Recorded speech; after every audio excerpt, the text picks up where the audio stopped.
Hey Josh, when you gonna record a 2800 Imagine? We'd really like to see one. Now.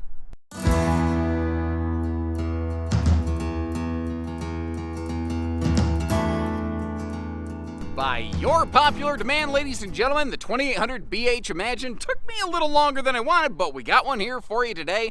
And I get it. You know, there's a reason every manufacturer of travel trailers and their brother has basically done some RV R&D on this floor plane. Now, technically, the Palomino Sabre kind of did this concept first, but without question, it is the Grand Design Imagine 2800 that has catapulted this floor plane to popularity. But why? I think because it maxes out about 8,500 pounds. You always want to watch your hitch weight a little bit, but this one brings some really high-class looks and feel kind of features into the realm of potential half-ton towability. Obviously, it depends a little bit on your half-ton and where you're taking it. Terrain matters just as much as the vehicle sometimes. But what's cool about this is you walk right in the back door. You know, if you're at a travel stop, you could put the kids down for, you know, an overnight stay over. The bathroom is right there. The travel access is two-stage, but it works. The storage in this one, though, for the longest time, Bunkhouse has had squat for storage, and this one does not suffer from that deficiency, whether it's all the way around the kitchen or in the bedroom. I personally feel they do some of the very best storage around a true queen bed I've ever seen in the world of travel trailers. Now, wrap that up with like things like what you can't see, like the Mylar additional seal points they use all around the seams of the RV, the hot cold camp rating, the Goodyear tires, the factory solar package, the 300-pound rated ladder to get you up to the roof for maintenance and upkeep. And it's arguable, but I think the general look of these, they have some really high-level specs appeal. That's just my 2 cents, though. As we go, though, there's a couple things that you might not like, or maybe you hadn't considered yet. I want to point out those good things with those maybe not good things so that you can decide if this is the right one for you. And if you appreciate that kind of approach, make sure you hit that subscribe button, like our video, and let's get started. Finally doing this one, if you could imagine it. Now, there are certain floor plans like this one that in today's market are very popular, and so a lot of different brands build them. It makes a really good way to be able to compare and contrast what different brands do the same or not the same, like this little floating bench right here. If you look at this one just off a brochure, or if you visit most RV dealerships, it's going to look like it's a U-dinette, but it's not really. It's not a full, like, 7-foot, what I call true U dinette. It's really a 2-bench dinette that just happens to have this floating little multi-function bench here. Now, you could leave it against the wall and use it like a U dinette. It comes with the extra cushions to do that. That's what the little Velcro tabs that we're looking at are right there. But I thought I'd try to show you something a little different today. And I'm actually going to move that bench around later in the video when we look at storage, because this has the theater seat right now, but you can also get it with a tri-fold sleeper sofa. Well, that floating bench can actually act like a really nice kind of footrest, ottoman sort of footstool. So, you know, let's say you've just got a big family, like you live around, I don't know, Salt Lake area, something like that. You've just got yourself a big old family. Well, it could really maximize the storage in or sleeping in here. People storage. Yeah, people storage. While still, you know, giving you the ability on a rainy day to kind of kick your feet up and relax a little bit. Now, we're looking at a 12-volt DC compressor fridge here, and you're looking at just a whole wall of storage. That is one thing I think this one does better than just about any other version of this floor plan I've seen from any manufacturer. They just rock the storage, brother. The TV is a smart TV. It is mounted awful darn high, though. Now, if you do get the theater seat and kick back, it's not too bad, but you know, you are looking upwards a little bit, so kind of keep that in mind. Now, this one right here, the Imagines whose model numbers start with 28 and above, like this one, this is where you start to get 50 amp service available. All the Imagines smaller than this cannot be outfitted with a second air conditioner. Now, the one we're looking at today doesn't have a second air, but it is capable of being 50 amp and second air, so kind of keep that in mind. Now, I kind of give Passport a little credit. They were one of the first ones to do this sort of open air ladder wall. I love it. It makes the whole RV look and feel bigger, and something this floor plan just inherently lacks is really good campsite window coverage. So having those bunk windows right there can be, I think, a little bit useful. Now, the slide currently has carpet. I've heard that they have heard you. And for the updated model year, that might be going away. I would still ask, do you still think that's a good idea before they pull the final trigger? But I think the people may have finally spoken on that one. Want to give you a look from the theater seat, from the driver's seat over here, so you could kind of get a view of everything. Thankfully, it does have that kitchen counter extension, because otherwise the functional counter space would be a little bit... Ooh, Shaniqua. I just noticed that. I like that. So many manufacturers will put the USB outlets for a chair on the inside here, and they become a thigh buster, you know? It's really nice having them here, and they're using USB Type A and C. So kind of very handy for the newer, higher voltage phones and whatnot. And I love where they put those appliance outlets. A lot of Grand Designs will bury their outlets under the overhead cabinets because you have laminated walls. You know, I understand why they do that. But this one, because that is a interior non-laminated wall, they were able to put those outlets in an area that made kind of the most sense right there. Again, it's the little things. It's those little smart touches that get me sometimes. Wow. Now, again, we do have a little carpet in the slide. Presumably that might be going away, but currently it's there. We are ventless and carpetless in the main deck, and under that refrigerator, you're going to see a couple drawers there. One is like a pull-out pet dish station, and the other is like a dedicated silverware drawer with these little plastic inserts. If you don't care about those things, those inserts can come out and you can use them however you'd like. Now, they only use the 4-inch fart fan variety in the Grand Design Imagine series. I do like how they throw an extra one here in the kitchen, though. The good news is those are very easy to update and upgrade since the wiring's already been run to those. Now, they've got a sliding privacy door for the bedroom, which, you know, can close things off. And in case you might be aggressively folding laundry, it does have a magnet latch so that door doesn't accidentally slide open as, we'll say, the kids get up and down at night and use the bathroom. We'll go with that one. Now, because the wall across from the TV is covered by a sliding door, they couldn't really put a TV hookup on that wall, so it's up there. It's not a great spot for it, but there's no other really good spot for it. And you're going to see that these have blackout roller shades in a minute. I'll demonstrate that. I really like how they maintain that even up here in the bedroom, however. Now, they run a lot of copper, a lot of outlets in these bedrooms here. So you've got household outlets on both sides of the bed, down by the base in case you want to hook up like a standing fan or something like that. But both sides of the bed have these handy-dandy headboard power pockets over there, and I've been told by multiple people who actually own and use these, a small traveler CPAP fits in there just fine, and it's not above your head so you don't act like you're accidentally drowning overnight or something like that. Household and USBs in there as well. Now, once again, they do not have heat vents in the floor of these whatsoever. And like the 2600 Imagine does not have a door into the bedroom. So why does this one?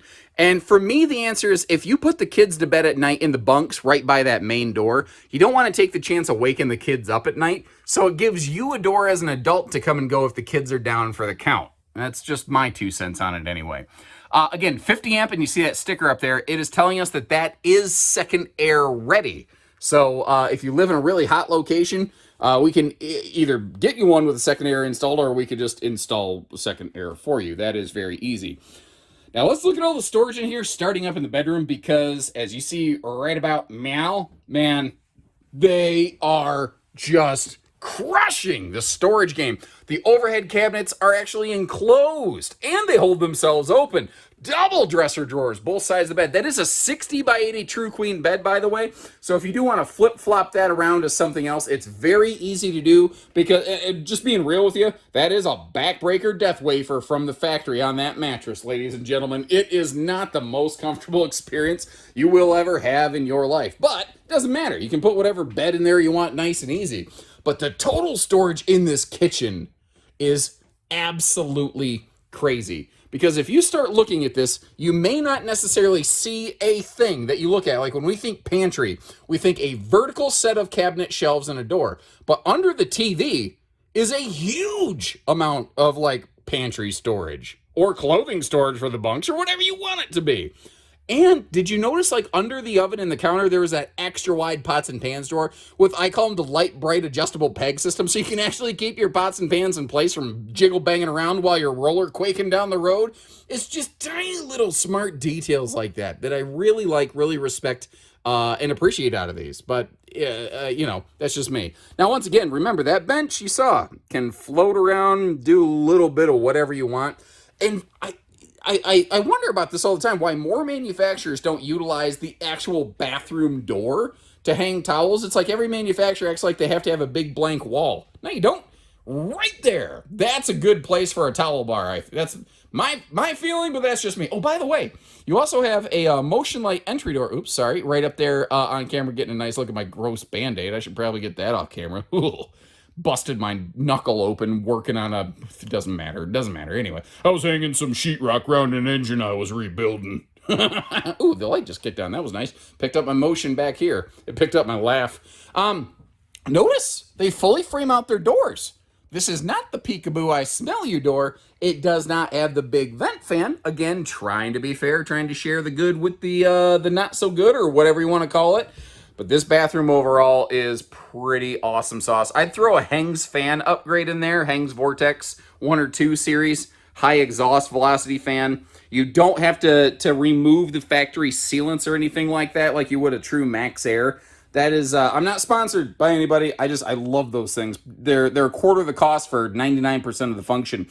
Porcelain foot flush stool that is very fluffy friendly. If you're going to use it for towels and stuff, the open face storage does okay. For body washes, you'll want to get one of those little shower organizer, like mini tension bars or something like that.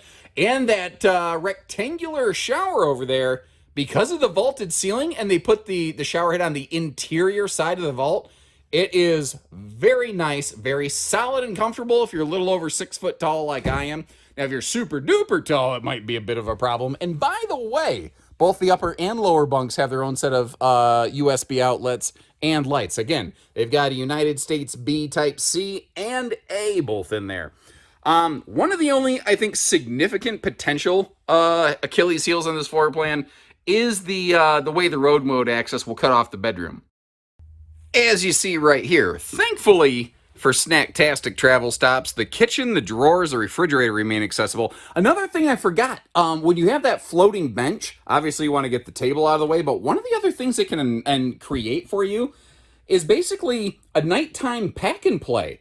If you put a nice little, comfort pad down there for a little baby or something like that, that could be a decent spot where you could have a baby near your bedroom, but not really able to get away. Now, obviously, as they get a little bit bigger, that may not work, but if you're camping with littles, that might do the trick.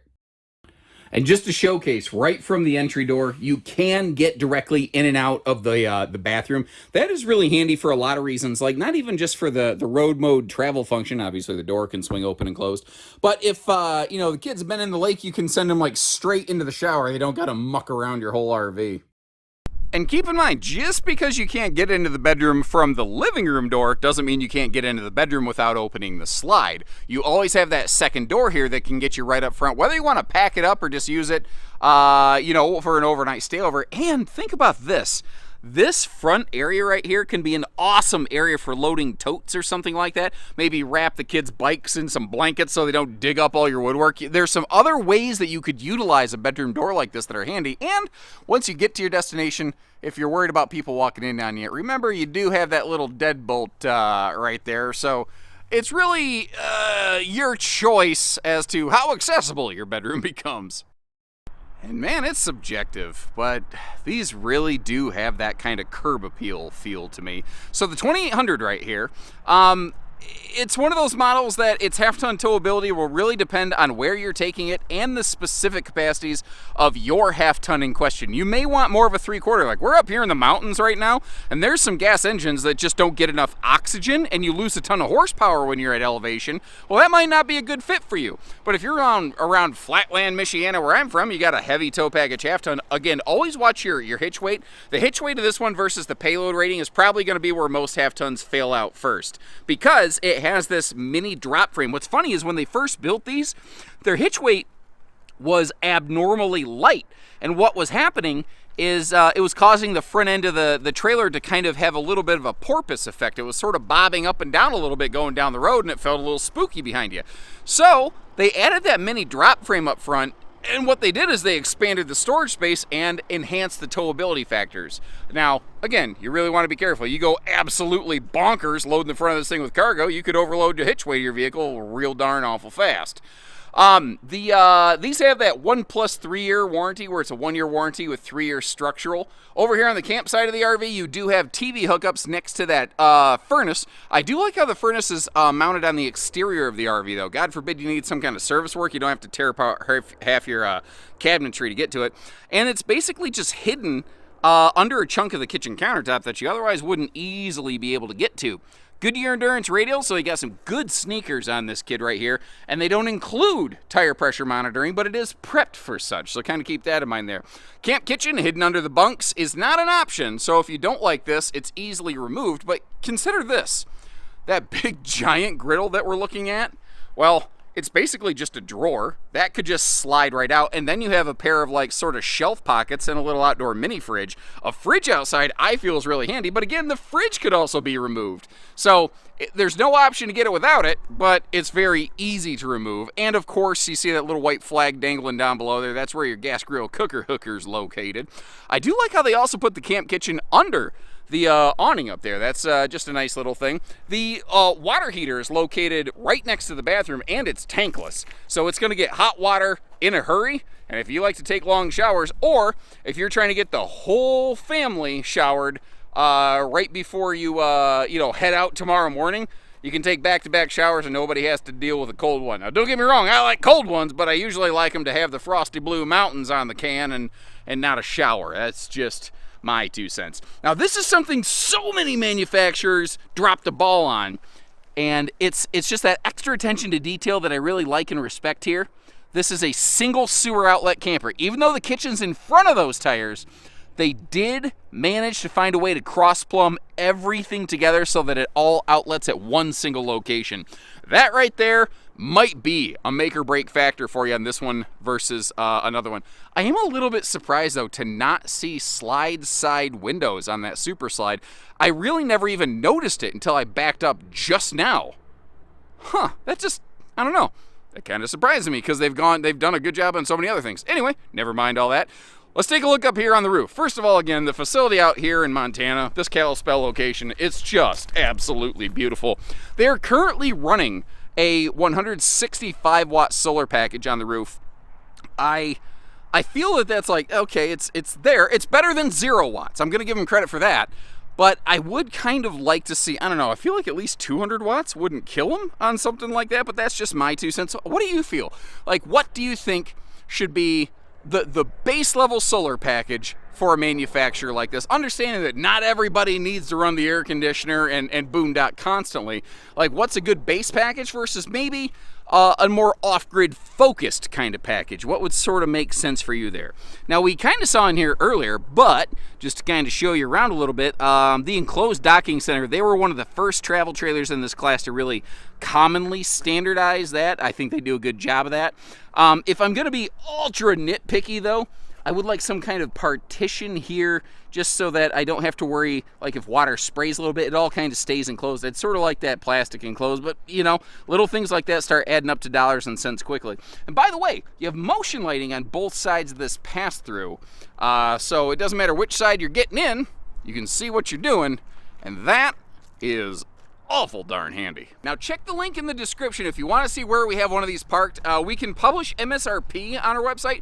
Grand Design does not allow us to publish a discounted sale price. It's we definitely don't sell for MSRP. That's just where we're handcuffed from an advertising standpoint. So kind of keep that in mind. But as you can see here, this location out here in Kalispell, Montana, first of all, is some of the most beautiful scenery I've ever seen in my life. Secondly, they have an awesome Grand Design selection out here, but they're not our only Grand Design store. That link in the description will show you where we have them in stock at any given time. We can always try to work to find which one's a little bit closest to you. So is there a model? Like we did this one by request today. Is there another one you'd like to see? Leave me a note and I'll do my best to make it happen. And until next time, take care, stay safe, have fun, and happy camping, everyone.